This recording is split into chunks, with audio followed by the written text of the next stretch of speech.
Avant de commencer, n'oubliez pas que vous avez la possibilité de m'appeler pour obtenir mes diagnostics et conseils dans le lien en description. Quand il y a un doute, c'est qu'il n'y a pas de doute. Vous ressentez cette sensation bizarre. Cette femme qui vous plaît tant, avec qui vous partagez peut-être même au moins une partie de votre vie, semble vous échapper de façon inexplicable, soudaine, incontrôlable. Alors, cette vidéo est faite pour vous. Je vais vous parler de 5 signes qui prouvent qu'elle est en train de réellement vous échapper en se donnant à un autre homme. Je vous préviens, je ne suis pas là pour narrer de jolies romances candides, mais je suis là pour vous parler des réelles logiques qui sont à l'œuvre dans les relations humaines qui sont parfois sans scrupules. Allez, c'est parti. 1. Changement brutal de comportement. Dans l'univers de la séduction et des relations, il est illusoire de croire qu'une femme puisse entretenir des conversations engageantes et vibrantes avec plusieurs hommes sans que cela affecte son investissement sur la plupart d'entre eux. Ce que je veux dire, c'est que les hommes, ils pensent souvent que les femmes, bombardées de messages par exemple sur Instagram, entretiennent des dizaines de relations en ligne à la fois. Eh bien, croyez-le ou non, c'est assez faux. En fait, elles ne lisent même pas ces messages, et ce pour une raison simple. Son temps de cerveau dédié aux hommes est forcément limité. Il est très rare que quelqu'un ait le temps et la force émotionnelle d'entretenir plus de 2 ou 3 relations sincèrement passionnées, engagées, palpitantes à la fois, et ce, par manque d'espace cérébral, si on peut le dire ainsi, dédié à la passion charnelle. Je ne vous parle pas de petits flirts, vous voyez, quand on envoie 10 fois le même message à 10 filles différentes, ou 10 fois la même invitation à 10 filles différentes, en espérant qu'une accepte le rendez-vous parce qu'on a envie de se vider. Je vous parle de conversations vraiment engagées et engageantes. En général, quand on est accro à quelqu'un, on ne répond plus de la même façon aux autres concurrents. Ces concurrents, ils deviennent même gênants. On veut recevoir les notifications de la personne dont on est accro, et non les notifications de ceux qui ne sont qu'une option. C'est une résultante de la passion amoureuse, ou de la passion de l'amour naissant. Dans ce cadre, quand une fille a quelqu'un d'autre en tête, un changement sournois opère. Les notifications de tes messages la laissent de marbre. Ses réponses deviennent aussi sèches qu'une terre sans pluie. Et même si elle tente de faire illusion, la profondeur de ses réponses et son intérêt pour vos discussions s'évanouissent et vous le ressentez au fond de vous. Si une femme qui semblait autrefois passionnée, intéressée et engagée devient soudainement distante ou peu réactive, c'est un signe que quelque chose a changé. Et cette chose, c'est sans doute la venue d'un autre. Vous savez, la plupart des gens agissent en fonction de leurs désirs fondamentaux. Si un changement brusque survient dans l'attitude d'une personne, c'est probablement que la volonté ou le désir qui la liait à toi a trouvé une nouvelle source de satisfaction. Elle n'a plus besoin de ton attention car elle la reçoit ailleurs, de la part d'une personne ayant, au moins temporairement, une valeur supérieure à la tienne. Et donc, si vous voulez casser cette logique, il va falloir de nouveau incarner une valeur forte.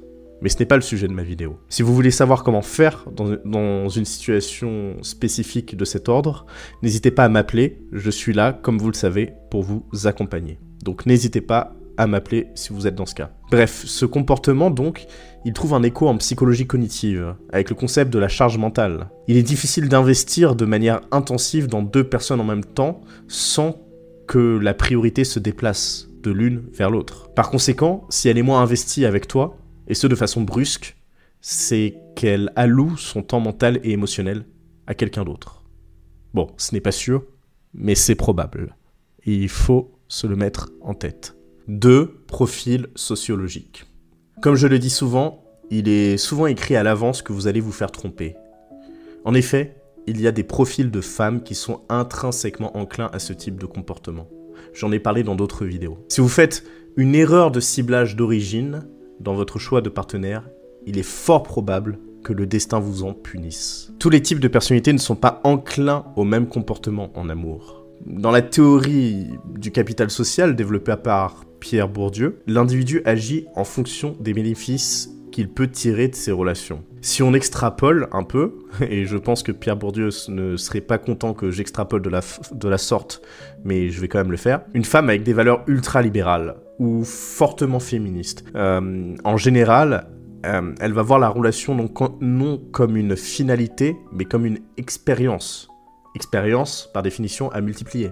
Un terrain d'expérimentation pour renforcer son statut personnel, ses expériences et même sa liberté émotionnelle. Des études montrent que les individus très extravertis, par exemple, ou ceux qui revendiquent leur indépendance affective à outrance, valorisent souvent la nouveauté émotionnelle. Globalement, si vous recherchez une relation fiable, que vous soyez un homme ou une femme d'ailleurs, évitez à tout prix les personnes qui sont tombées dans le piège lugubre de l'addiction à la dopamine. Ces gens qui valorisent l'excitation court-termiste au bonheur tranquille et durable. Vous savez, plusieurs petits signes montrent cette appétence au court terme. Prenons quelques exemples, cigarettes, tatouages, ou même soirées à répétition. Rappelons que les soirées, c'est avant tout un gouffre financier et un très grand sacrifice temporel, puisqu'en général, on y sacrifie son week-end. Il faut se préparer à la soirée, ensuite en profiter et ensuite récupérer. En fait, on sacrifie 2 jours pour un plaisir d'environ 6 heures. Et ça, c'est un signe comportemental, lié, comme je vous l'ai dit, au court-termisme, à l'hédonisme. On peut même percevoir ce biais à la dopamine, si je peux le dire ainsi, par le choix vestimentaire, préférer du bas de gamme de mode court-termiste à de l'élégance classique et fiable sur une période longue. Enfin, il y a les choix de vie qui peuvent aussi vous alerter. Cette personne a-t-elle été capable de sacrifier une période de sa vie pour un objectif sur le long terme? Enfin, prêtez attention au discours de la personne. Sur ce sujet, si vous voulez en savoir plus, appelez-moi, parce que je ne peux pas parler de tout dans une vidéo, c'est déjà assez long. Bref, ces personnes sont déterminées à rechercher des relations multiples pour stimuler leurs besoins d'attention, de validation ou d'excitation. Par essence, leur vie n'est qu'une multitude de petits plaisirs vides, mais satisfaisants sur une période très courte. Et c'est ces gens-là qu'il faut fuir si vous cherchez une relation fiable et longue. Donc si une femme possède un profil qui prône l'autonomie et l'hédonisme à l'extrême, il est probable que le lien affectif qu'elle crée soit temporaire, voire utilitaire.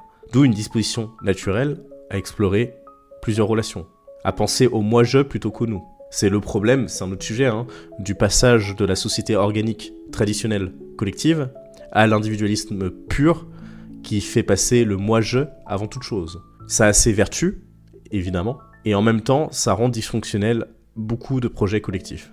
3. Elle se comporte en recherchant la rentabilité à moindre frais. Le philosophe utilitariste Jeremy Bentham a fait valoir que l'humain agit souvent pour maximiser le plaisir tout en minimisant les coûts, dans une logique purement économique, adaptée à la vie quotidienne. Cette théorie, elle s'applique parfaitement à la dynamique relationnelle lorsqu'une femme garde un homme dans sa vie uniquement pour combler des besoins superficiels, si on peut le dire ainsi, même si je ne crois pas que le terme soit bien adapté, mais en gros, les attentions, les petites sorties, le statut social, voire une rente économique, sans pour autant vraiment s'investir. Ce calcul, conscient ou inconscient, aussi cynique soit-il, lui permettent de jouir d'une compagnie sans s'engager profondément.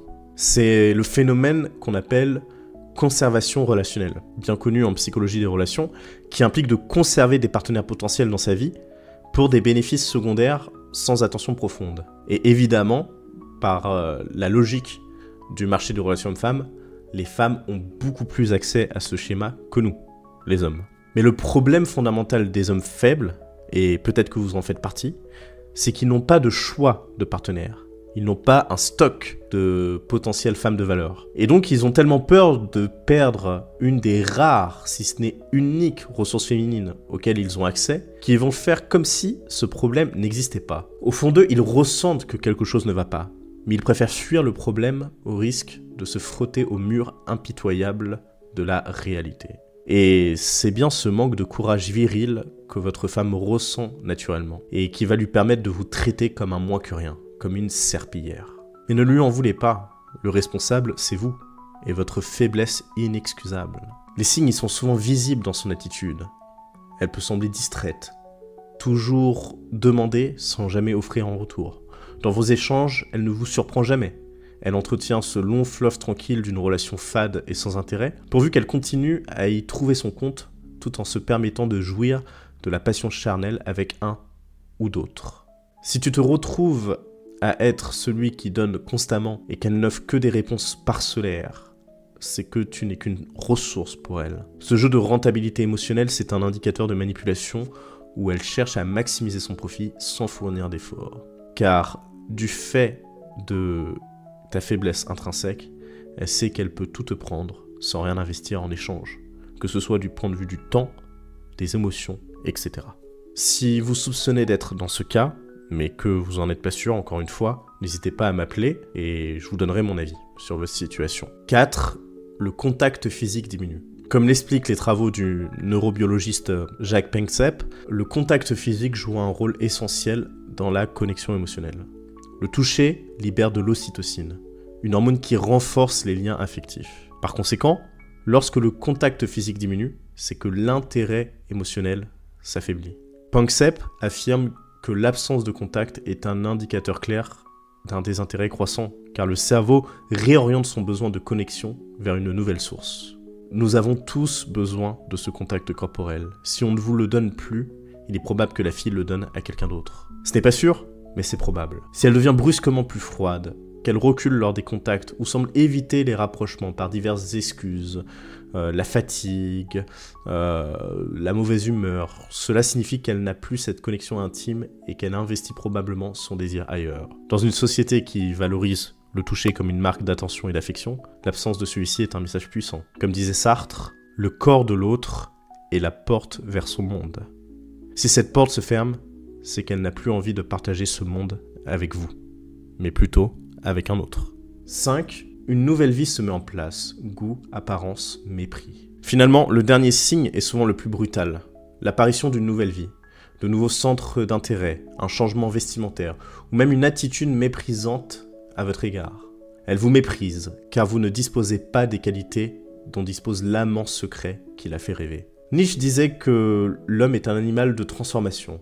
Chaque nouvelle habitude est un choix conscient de se réinventer pour une audience spécifique. Ce type de transformation apparaît souvent quand elle souhaite plaire à quelqu'un d'autre. En psychologie, on parle d'ancrage externe. Les gens modifient leur comportement pour se conformer aux attentes de nouvelles personnes dans leur vie. Si elle adopte soudainement des goûts qui ne lui ressemblent pas, qu'elle semble se redéfinir sans toi, c'est un signe qu'une nouvelle influence est à l'œuvre. Elle pourrait même afficher du mépris. C'est même très probable. C'est un mécanisme psychologique classique de distanciation émotionnelle où elle tente de justifier intérieurement son propre comportement en te dévalorisant. Voilà, c'est tout pour aujourd'hui. Bien que cette vidéo n'était pas fort joyeuse, j'espère qu'elle vous aura plu. N'oubliez pas de commenter, liker, partager et si vous en ressentez le besoin, évidemment, à m'appeler. C'était les Chroniques du Lion. À la prochaine.